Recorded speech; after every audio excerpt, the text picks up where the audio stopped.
최민주 선생님입니다. 저는 이번 윈터 시즌에 수학원 기본 수업을 맡게 되었고요. 간단하게 어떤 식으로 수업을 진행하는지 소개해드리도록 하겠습니다.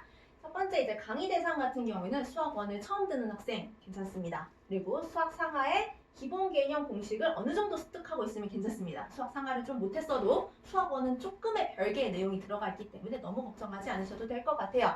그리고 응용은 잘 안 돼도 제가 원하는 학생은 성실한 학생이에요. 좀 잘 모르는 바보지만 그래도 열심히 따라올 수 있는 학생이면 충분히 이 수업을 잘 따라할 수 있을 거라고 생각을 해요. 수업 특징 같은 경우에는 아무래도 수학원 초반이 굉장히 좀 어려워요. 수학원이 내용이 무겁고 큰 범위가 많기 때문에 일단 기본 개념을 자세히 익히고 암기하는 거 위주로 연습을 해볼 거고요. 두 번째는 기본 유형부터 유형 변형까지만 연습할 건데 유형 심화는 안 할 거예요. 딱 어려운 부분 전까지만 할 거니까 너무 크게 걱정하지 않으셔도 돼요. 그 다음에 세 번째는 고1 내용과 이어지는 학습으로 전반적인 수학적 체계를 알려주는 수업을 할 건데요. 아무래도 수학 상하 내용이 완전 연결되어 있지는 않지만 어느 정도 흐름 안에 들어가 있는 거기 때문에 수학 상하 내용은 이런 거고 수학 1은 수학의 이 부분쯤을 배우고 있는 거야 라는 길 정도를 알려주신다 라고 보시면 될 것 같네요. 다음 회차별 강의 내용 같은 경우는 이걸 왜 설명해 드리냐면 어떤 게 어렵고 어떤 게 쉽다라는 걸 조금 알려드릴 필요가 있을 것 같아요. 보통 1, 2, 3강까지는 굉장히 수월하게 따라오는 편이에요. 얘는 이제 심화 과정으로 갈 때 어려운 거지 개념 과정에는 그렇게 어렵지 않으니까 걱정하지 않으셔도 되는데 삼각함수가 아무래도 좀 힘든 부분이 있어서 제가 4차례에 집어넣었어요. 그래서 1, 2, 3, 4 통해서 삼각함수가 어떤 함수고 어떤 식으로 뭐 그래프를 그리는지 구체적으로 자세하게 엄청 세세하게 설명을 해드릴 거고요. 수열 같은 경우에는 대신 심화 부분을 좀 빼서 3번째 수업까지로 나눴는데 보통 이제 수열은 4번 정도 수업을 해야지 조금 괜찮아지는데 3번까지만 하게 되면 심화 문제는 좀 못 풀 수도 있거든요. 하지만 기본적인 수열의 흐름이라든지 아니면 기본 공식 정도는 알려드리도록 할 거예요.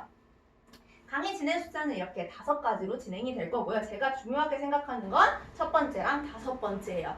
이제 복습 테스트 같은 경우는 15분 정도만 진행하고 한 6, 8문제 난이도는 하 정도 될 건데 난이도는 하지만 누적 테스트이기 때문에 애들이 굉장히 좀 힘들어 할 수도 있어요. 앞단원을 까먹어버리면 뒷단원에 연결이 안 되는 경우가 있기 때문에 앞단원 누적 테스트를 볼 거니까 생각해 주시면 되고요. 그다음 개념 테스트 같은 경우에는 이 부분을 기본 수업에서 가장 중요하게 생각할 건데 각 강의에 끝날 때마다 제가 이거 외워 라고 얘기를 할 거예요. 그러면 그거 외우시면 됩니다. 이 개념 테스트는 외워서 만약에 통과를 못하면 다음 시간에 검사를 받거나 그날 당일에 저한테 언제까지 검사 맡아 하면 검사를 받으시면 될 거예요. 그래서 기본적으로 수학 1이 어떤 흐름인지 암기해서라도 단원을 조금 익히도록 연습을 해보도록 할게요. 피드백 같은 경우는 개인 상담도 진행이 되고요. 질의응답 시간을 운영하기 때문에 만약에 내 개별 질문이 좀 많다라고 하면 이 시간을 활용해 주시면 좋을 것 같아요. 그리고 마지막으로 제가 이제 지켜야 될 게 3가지인데 첫 번째 같은 경우에는 무단 지각 해석 당연히 안 됩니다. 보강 안 해드릴 거예요. 그리고 두 번째는 숙제 당연히 꼭 해오는 거죠. 열심히 해오시면 됩니다. 만약에 숙제, 검사 통과 못할 시에는 제가 따로 얘기해 드릴 거예요. 어떤 약간 페널티가 있겠죠. 마지막 3번째는 우리 어차피 이왕 공부하는 거 열심히 즐겁게 수업을 했으면 좋은 마음에서 넣어보았습니다. 모두가 즐겁게 이번 윈터를 보냈으면 좋겠네요. 감사합니다.